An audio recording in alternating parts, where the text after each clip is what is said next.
فلسطین انبیاء علیہ السلام کا مسکن اور سرزمین رہی ہے۔ ابوذر رضی اللہ تعالی عنہ فرماتے ہیں کہ میں نے آپ صلی اللہ علیہ وآلہ وسلم سے عرض کیا کہ زمین پر سب سے پہلی مسجد کون سی بنائی گئی؟ تو آپ صلی اللہ علیہ وآلہ وسلم نے فرمایا کہ مسجد حرام یعنی خانہ کعبہ۔ میں نے عرض کیا کہ پھر کون سی مسجد بنائی گئی؟ تو آپ صلی اللہ علیہ وآلہ وسلم نے فرمایا کہ مسجد اقصی یعنی بیت المقدس۔ میں نے پھر عرض کیا کہ ان دونوں کے درمیان کتنا فاصلہ تھا؟ آپ صلی اللہ علیہ وآلہ وسلم نے فرمایا کہ 40 برس کا۔ حضرت داؤد علیہ السلام نے اسی سرزمین پر اپنی رہائش رکھی اور یہیں اپنا ایک محراب بھی تعمیر فرمایا۔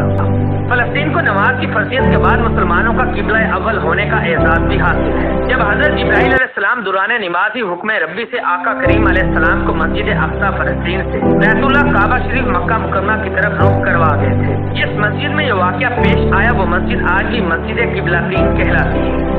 حضرت موسیٰ علیہ السلام نے اسی ملک کے بارے میں اپنے ساتھیوں سے کہا تھا کہ اس مقدس شہر میں داخل ہو جاؤ۔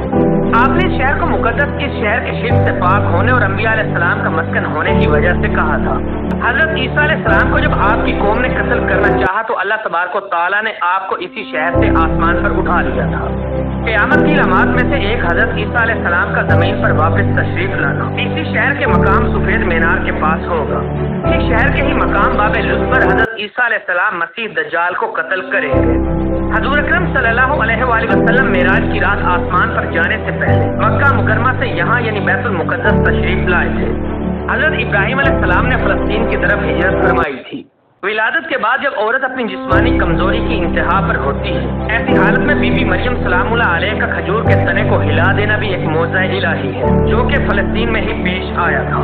اسی شہر سے ہی یاجوج و ماجوج کا زمین میں قتال اور فساد کا کام شروع ہوگا۔